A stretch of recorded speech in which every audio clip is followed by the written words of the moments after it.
Hello everyone, welcome back to my channel. कैसे हो आप सब? आई होप आप सब लोग अच्छे होंगे। मैं भी बिल्कुल अच्छी हूँ। आज है दशहरा और दशहरे के दिन तो सब लोग एंजॉय करते हैं। हमेशा बुराई में अच्छाई की जीत होती है।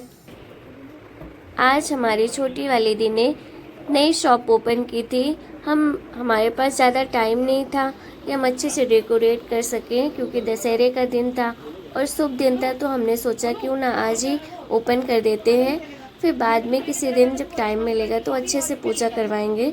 यहाँ पर दीदी शॉप की ओपनिंग कर रही थी। मैं ही सामान लेकर आई थी। दीदी ने बोला जो जो पूजा का सामान लगता है वो तुम लेकर आना उधर से, क्योंकि मेरे इधर मार्केट ज़्यादा होता है जहाँ पर मैं रहती हूँ। यहाँ पे उन्होंने कन्या भोज भी कराया था, तो ये कन्याएं बैठी थी कि कन्या भोज कर देंगी और भगवान जी की स्थापना कर देंगे शॉप पर, क्योंकि किसी भी शुभ काम के लिए भगवान जी की स्थापना तो करनी ही पड़ती है, अच्छी बात होती है। और ये फुल्लू जीजू, यहाँ पर बड़े वाले जीजू भी आए थे। और तुम कौन हो? और ये छोटू सा भोलू सा बेबी है। पी नहीं खत्म होती आप लोग तो इसको जानते ही हो, शौर्य को। यहाँ पर ये देख रहा था जीजू की गोद में था अपनी माशा की। और ये है मिष्टी की फ्रेंड है ये सब। और ये है सोना। यहाँ पर दीदी पूजा की तैयारी बहुत जल्दी है, क्योंकि इनकी ना इनकम कम हो रही है। अभी इनको 2-4 जगह जाना है और कम से कम 100-200 रुपए कमाने हैं, इसलिए इनको जल्दी जाना है। ये बात सही है ना? ये एक ही जैसे बक्का लगाए हैं सब। यहाँ पर जीजू बोल रहे थे कि ये सबने हेयर बैंड तो एक जैसे ही लगाया है। तो दीदी बोली थी ये सब एक ही जगह कन्या खाने गई थी, वहाँ पर मिला था, मिष्टी को भी मिला था, तो इसलिए रैबिट वाला हेयर बैंड लगाई हैं। और फिर यहाँ पे दीदी कर रही थी पूजा। हमने सोचा था कि अभी नॉर्मल से पूजा कर लेते, भगवान जी की स्थापना शॉप पे कर लेते हैं, फिर दिवाली पर पंडित जी को बुलाकर अच्छे से करेंगे, क्योंकि आज था दशहरा और दशहरे के दिन सबको कहीं ना कहीं जाना था, घूमने के लिए जाना था।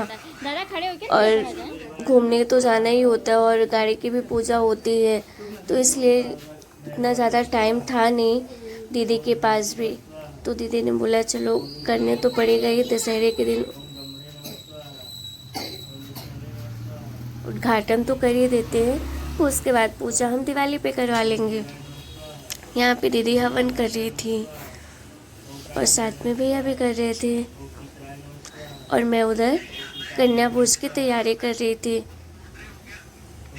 कन्या जी को जो भी खाना खिलाना था वो मैंने ही बनाया था, और सब्जी बनाई थी भैया ने, पूरी मैंने बनाई थी, हलवा भी मैंने बनाया था। यहाँ पे भैया मंत्र पढ़ रहा था, ओम काली माताए नमः स्वाहा। हमारे घर में जब पंडित जी नहीं होते ना तो हर काम छोटू वाला दादा ही करता है। और फिर वहाँ से हम पूजा वगैरह करके शॉप का मंगल करके हम जा रहे थे बड़ी वाली दी के घर के पास, क्योंकि बड़ी वाली दी ने अपने गार्डन में स्टॉल लगाया था दशहरे के दिन। उसके गार्डन में सब लोगों ने, कॉलोनी वालों ने अपना अपना स्टॉल लगाया था, किसी ने किसी चीज़ का लगाया था। तो वही हम देखने जा रहे थे। बार बार जीजू फ़ोन करके बुला रहे थे कि जल्दी आ जाओ, तो वही हम लोग, मैं, दीदी, भैया सब लोग जा रहे थे। ये हम पहुंच गए थे गार्डन की तरफ। वहाँ पे देखो आप कितनी भीड़ है।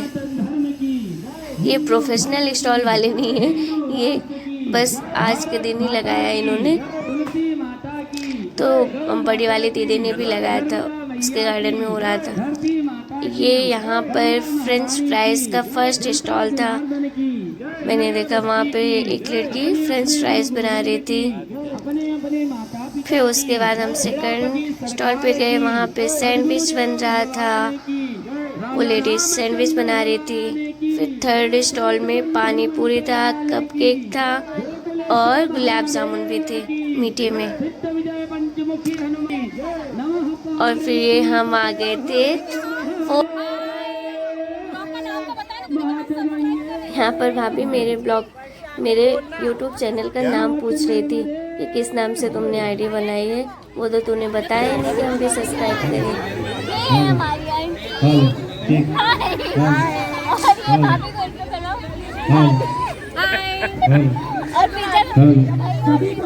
भैया और ये भैया के पास बताएंगे कितनी ज़्यादा सेलिंग हो रही है क्या ही कहें।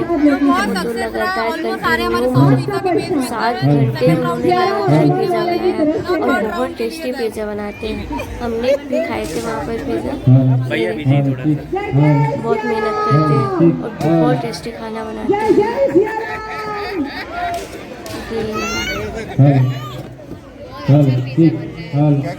बस इतने अच्छे से बनाते हैं, इतनी साफ सफाई से बनाते हैं, नहीं तो और जगह जाओ इतना गंदा मंदिर प्रांगण में आए, इसके बाद रावण दहन का कार्यक्रम शुरू होने वाला है। और फिर हम ये गए स्टॉल के पास, यहाँ पे सारी चीज़ें हमें अभी मिलती एक थी। स्टॉल मुझे और यहाँ बाकी पे है, मतलब ऑयल भी मिल रहा था, आपको यहाँ पास्ता का स्टॉल भी मिल जाएगा। पास्ते का स्टॉल भी आरंभ हो फेस चुका का है। भी कुछ मिल रहा था, बहुत सारी चीज़ें मिल रही थी। ये वैक्स पाउडर है, नॉर्मल पानी में मिक्स करो, 5 मिनट के लिए हाथों पैरों पे लगाओ, 5 मिनट में पूरा एरिया हो जाएगा। क्या प्राइस क्या है? 50 रुपये ओनली। ऑयल वो शैम्पू है ना? हाँ, ये शैम्पू है 60 रुपीज़ का है ओनली। हाँ, कहाँ है पास्ता?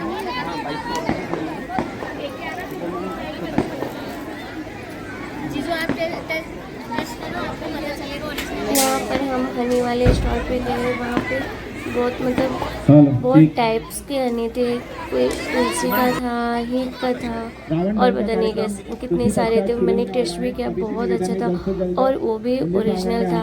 तो मैंने टेस्ट कर, मैंने बोला यहाँ से जब रिटर्न जाऊँगी तो मैं यहाँ से लेकर जाऊँगी और मैंने लिया भी था। कि भैया यहाँ पे सेल कर रहे थे, वो डिस्काउंट भी दे रहे थे, बोले कि यहाँ पे गोकुल नगर में मिल रहा है ना, इसलिए मैं डिस्काउंट में दे रहा हूँ, क्योंकि मैं गोकुल नगर में ही रहता हूँ, इसलिए।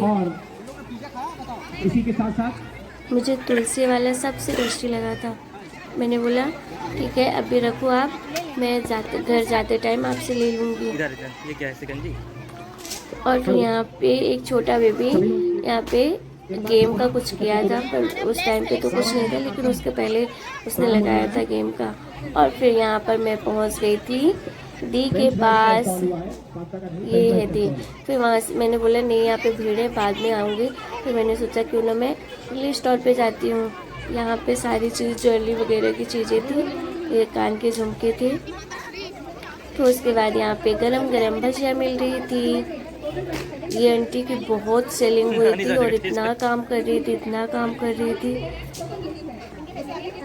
ये देखो बहुत ज़्यादा सेलिंग हो रही थी।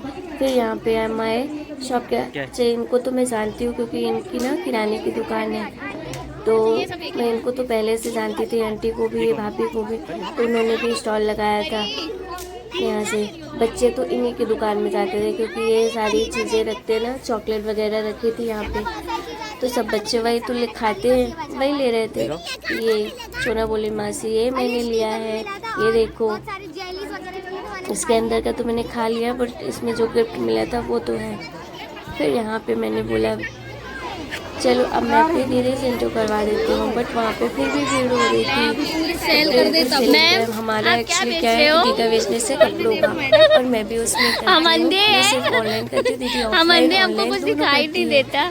हमारे शॉप का नाम है ब्लेस कलेक्शन। अपने शॉप का नाम तो बताइए, आप अपने शॉप का नाम तो बताइए, शॉप का नाम बताओ। पूछ रही थी अपनी प्रमोशन कर देती हूँ फ्री में, क्योंकि तो मेरे भी शॉप इतने का नाम सब्सक्राइबर पूछा है है नहीं, मैं तुमसे पैसे लूँगी तो अभी मैं प्रमोशन आप कर रही कहाँ हूँ, से कर हो? दो। ये भी तो दीदी बोली बताओ। कि नहीं तुमको घर में आना पड़ेगा तब मैं करूँगी, अभी मेरे पास टाइम नहीं है। फिर वहाँ पर मैं दीदी को छोड़ कर चली गई थी रावण देखने के लिए, क्योंकि पास वाले ही गार्डन में रावण दहन हो रहा था, तो मैं वहाँ से गई रावण दहन देखने के लिए। यहाँ पर रावण जल रहा था, और पटाखे फूट रहे थे। यहाँ पे बहुत सारे बच्चे श्री राम लक्ष्मण सीता सब बनकर आए थे। कि वहाँ पे गार्डन में मेरे जाने के पहले वहाँ पे नाटक भी हो रहा था, तो मैं लेट हो गई थी, मैं देख नहीं पाई थी, लेकिन ये वहीं पे बन के रावण भी बनकर आए थे। और फिर यहाँ पे रावण दहन हो रहा तो सब लोग देख रहे थे। ये लोग रावण दहन करने के लिए गए कि अब वहाँ पे ये आग लगाएंगे। ये दशहरा में रावण का जलना इसी बात का प्रूफ होता है ये हमेशा बुराई में अच्छाई की जीत होती है। चाहे चीज़ें बुराई लोग कितनी भी ताकतवर हो, बुरे लोग, फिर भी हमेशा जीत तो अच्छाई की ही होती है। इसलिए हम दशहरा मनाते हैं और इससे हमें एक अलग एनर्जी मिलती है कि सही रास्ता जितना भी कठिन हो, फिर भी हमें सही रास्ते पे ही जाना चाहिए। बुराई का रास्ता सरल होता है, लेकिन हमेशा बुराई का अंत हो ही जाता है। इसलिए हमें बुराई का साथ कभी नहीं देना चाहिए, सिर्फ और सिर्फ सच्चाई का साथ ही देना चाहिए। और यहाँ पे रावण जल गया था। आज का ब्लॉग मैं यहीं पे एंड करती हूँ। प्लीज़ आपको हमारा ये ब्लॉग कैसा लगा कमेंट करके ज़रूर बताइएगा और हमारे चैनल को सब्सक्राइब करिएगा, वीडियो को लाइक करिएगा और हमें ऐसे सपोर्ट करते रहिएगा। प्लीज़ हमारे चैनल को सब्सक्राइब किया करो, इससे मुझे थोड़ी सी एनर्जी मिले। और यहाँ पे फिर मैं वापस गार्डन की तरफ आ गई। यहाँ पर मैं पिज्ज़ा खा रही थी भाभी के यहाँ पर स्टॉल, वहाँ पे थोड़ा ना भीड़ कम हो गई थी। मैंने बोला अब चलो भाभी मेरा भी नंबर लगाओ, मैं भी पिज्ज़ा खाऊँ। फीडबैक दे रही थी बहुत टेस्टी आपने बनाया है। यहाँ पे परी भी खड़ी थी, परी ने बोला मेरे लिए भी एक पिज़्ज़ा लगाओ, तो वो पिज़्ज़ा बना रहे थे, उसके लिए भी यहाँ पे हम सब पिज़्ज़ा खा रहे थे। अच्छे से अच्छे तरीके से चलिए बाय बाय, मिलते